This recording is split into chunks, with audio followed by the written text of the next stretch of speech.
Hello friends, welcome to my channel study law with Shivendra. देखिए, civil जज की तरफ से एक नई वैकेंसी आप लोगों के लिए आई हुई है। इस वैकेंसी में कोई भी आपसे एक्सपीरियंस नहीं मांगा गया है। इसमें फ्रेशर वाले भी डायरेक्ट आपका यहाँ पे फॉर्म को अप्लाई कर सकते हैं। इसके साथ साथ आप यहाँ पे देख रहे हैं, सैलरी देख रहे हैं 1,30,000 प्लस आपकी सैलरी यहाँ पे रहने वाली है।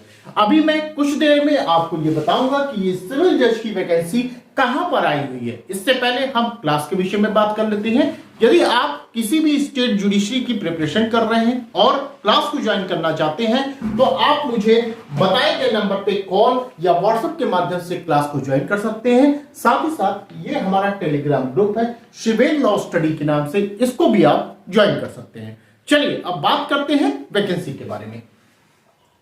देखिए, ये वैकेंसी आई है Guwahati high court at Guwahati के अंतर्गत। ये वैकेंसी आप लोगों के लिए निकाली गई है। ये वैकेंसी जो निकाली गई है ये किस पोस्ट के लिए है आप देख सकते हैं। ये नागालैंड जुडिशियल सर्विस के लिए है। ये ध्यान रखिएगा, किसके लिए? नागालैंड जुडिशियल सर्विस के लिए आपके लिए निकाली गई, अर्थात मतलब सिविल जज की ये वैकेंसी है। ठीक है, ये ध्यान रखिएगा। ये एडवर्टीजमेंट आप देख सकते हैं यहाँ पर 26 अप्रैल 2024 का ये एडवर्टीजमेंट है। अब बात करते हैं फॉर्म आपका कब से स्टार्ट हो रहा है, लास्ट डेट क्या है, इन सब चीजों के बारे में। देखिए, submission of an online application start from, कब से स्टार्ट है? फॉर्म आपका 8 मई 2024 से स्टार्ट हो रहा है। लास्ट डेट जो रखी गई है वो 26 मई 2024 रखी गई है। और जो पेमेंट, जो फीस आपकी जमा करने की लास्ट डेट रखी गई है वो 29 मई 2024 रखी गई है। तो आप लोग 26 मई 2024 से पहले ही अपने फॉर्म को फिलअप कर दीजिएगा। ठीक है, चलिए आगे चलते हैं, बात करते हैं।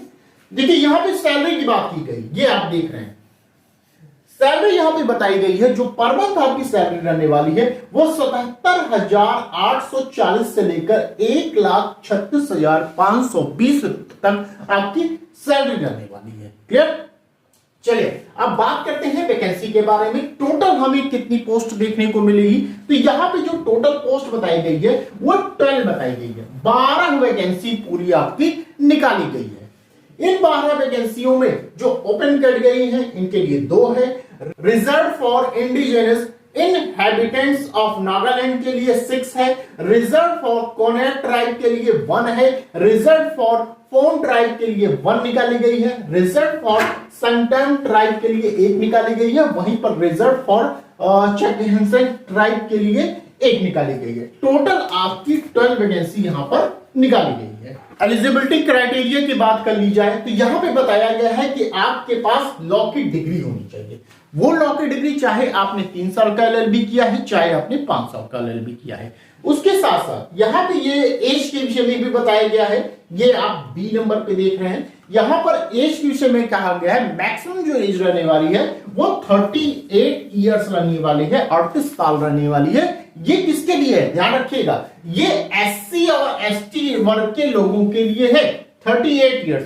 जबकि अदर कैटेगरी के लोगों के लिए जो जनरल आते हैं उनके लिए कितनी है? उनके लिए मैक्सिमम 35 ईयर्स यहां पर एज रहने वाली है। ठीक है, तो ये दोनों चीजें आप ध्यान रखिएगा। 38 किसके लिए? एससी एसटी के लिए है। वहीं पर 35 किसके लिए है? ये जनरल कैटेगरी के लोगों के लिए है। चलिए नेक्स्ट पॉइंट इसमें बात करते हैं आपकी एलिजिबिलिटी क्राइटेरिया के अंतर्गत। इसमें यह कहा गया है कि आपको लिखना और पढ़ना आना चाहिए। किस क्षेत्र में? नागा ट्राइब डायलेक्ट के क्षेत्र में आपको यह जानकारी होनी चाहिए, लिखने की और पढ़ने की जानकारी होनी चाहिए। ठीक है, चलिए आगे बात कर लेते हैं क्या कहा गया इसमें। हाँ, देखिए यहां पे क्या है कि आपका एग्जाम कैसे होगा, कितनी चरण में होगा, इसके विषय में भी बताया गया है। 3 आपके चरण रहेंगे, 3 स्टेजेस रहेंगे। पहला प्री होगा, दूसरा मेंस होगा और तीसरा इंटरव्यू होगा। प्री में क्या आपका पूछा जाएगा वो आगे मैं बताऊंगा डिटेल में कि प्री में क्या आएगा, मेंस में क्या आएगा, पूरा डिटेल में मैं सिलेबस आपको बताऊंगा। यहां पे ये बताया गया है जो प्री होगा वो 100 मार्क्स का होगा। समय आपको मिलेगा 2 घंटे का, यहां पर समय दिया जाएगा, ये ध्यान रखिएगा। वहीं पर अगर हम मेंस की बात करें तो मेंस में आपके 5 पेपर होंगे। ठीक है, 5 पेपर होंगे, जिसमें से 4 पेपर जो है वो 100 मार्क्स के होंगे, जबकि 5वां पेपर जो होगा वो 50 मार्क्स का होगा। ठीक है, ये ध्यान रखिएगा। जब आप मेंस देंगे तो वहां जो 4 पेपर हैं, इन चारों पेपर में कम से कम 60% या उससे एबव आपको लाना होगा। वहीं पर जो 5वां पेपर है, इसमें कम से कम 35% आपको लाना होगा। ठीक है, तो ये हुई बात मेंस की। अब देखिए, इसमें जो इंटरव्यू लिया जाएगा वो कितने मार्क्स का होगा, तो यहां बताया गया 70 आपका मार्क्स का इंटरव्यू यहां पर रहने वाला है। ठीक है, चलिए आगे चलते हैं हम लोग। अभी मैं डिटेल में आपको बताऊंगा कि प्री में क्या पढ़ना होगा, मेंस में क्या पढ़ना होगा आपको। देखिए, हाउ टू अप्लाई लिखा गया है, आप कैसे अप्लाई करेंगे।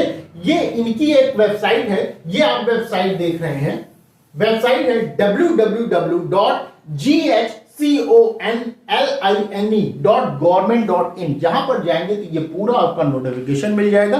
किसी कारणवश यदि नोटिफिकेशन नहीं मिलता है तो आप मुझे मैसेज करिएगा, मैं अपने टेलीग्राम ग्रुप में इसे शेयर कर दूंगा। ठीक है, चलिए आगे चलते हैं हम लोग। अब देखिए, यहां पर आगे ये बताया गया है एप्लीकेशन फीस के विषय में बताया गया है। फीस के विषय में यह कहा गया है SC/ST कैंडिडेट के लिए 250 रुपए लगेंगे, 250 रुपए लगेंगे, जबकि अदर्स कैटेगरी के लिए 500 लगेंगे, और PWBD कैंडिडेट के लिए कोई भी फीस नहीं लिखी यहां पे बताई गई है, यहां पे निल बताया गया, मतलब कोई भी फीस इनकी नहीं लगेगी। क्लियर, चलिए आगे चलते हैं हम लोग। अब आगे यहां पर देखिए, ये फॉर्म का पूरा प्रारूप बताया जा रहा है। जब आप नोटिफिकेशन देखेंगे तो ये पूरा आपको मिल जाएगा।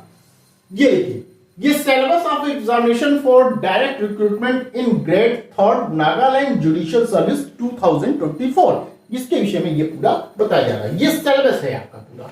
ये हुई बात प्रिलिमिनरी एग्जामिनेशन की, क्या पढ़ना है, और यहां मेंस का कि क्या आपको पढ़ना है। पहले हम प्री की बात कर लें। हमने आपको बताया 100 मार्क्स का आपका प्री होगा, 2 घंटे का समय दिया जाएगा। क्या पढ़ना है, अब ये ध्यान रखिएगा। इंग्लिश पूछी जाएगी, जीके पूछा जाएगा, एप्टीट्यूड पूछा जाएगा, कॉन्स्टिट्यूशन ऑफ इंडिया रहेगा, कोड ऑफ सिविल प्रोसीजर रहेगा, सीपीसी रहेगा, code of criminal procedure CrPC रहेगा, टीपीए पूछा जाएगा, कॉन्ट्रैक्ट रहेगा, आईपीसी रहेगा, एविडेंस रहेगा, और लॉ ऑफ टॉर्ट्स रहेगा। ध्यान रखिएगा, यहां पर जो पुरानी आपकी लॉ है वही पूछी जा रही है, वही आईपीसी, सीआरपीसी, एविडेंस, वही पुराना आपको यहां पर पढ़ना होगा, ये ध्यान रखिएगा। तो ये हुई बात प्री की। अब हम बात करते हैं मेंस की। मेंस में ध्यान रखिएगा, ये जो पेपर फर्स्ट, सेकेंड, थर्ड, जैसे पेपर फर्स्ट हो गया, पेपर सेकेंड हो गया, पेपर थर्ड हो गया और पेपर फोर्थ हो गया, ये चारों पेपर 100 मार्क्स के रहेंगे, और समय आपका चारों में 3 घंटे का समय दिया जाएगा। ठीक है, अब पेपर फर्स्ट पहले बात करते हैं।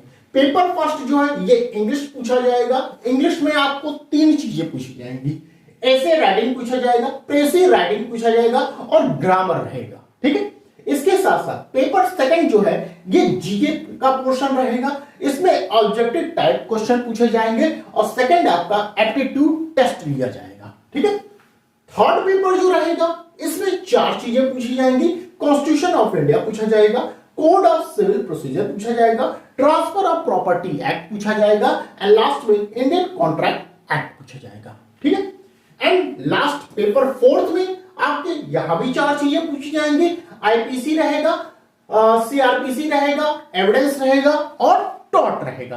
तो ये हुआ 4 पेपर। अब जो 5वां पेपर है ये आपका, इसमें ये कहा गया है कि आपको लोकल लैंग्वेज से संबंधित ये पेपर रहेगा। इसमें 50 मार्क्स का क्वेश्चन पूछा जाएगा। ड्यूरेशन यहां पर 2 घंटे का आपको यहां पर समय दिया जाएगा। ठीक है, तो ये हुआ बात आपका मेंस का। अब बात करते हैं इंटरव्यू की। इंटरव्यू के विषय में हमने आपको बताया कि यहां पर इंटरव्यू जो है ये 70 मार्क्स का आपका इंटरव्यू रहने वाला है।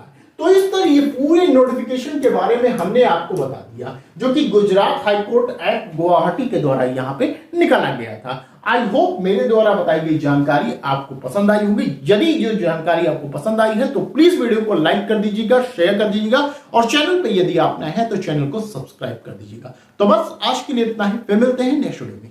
Thank you.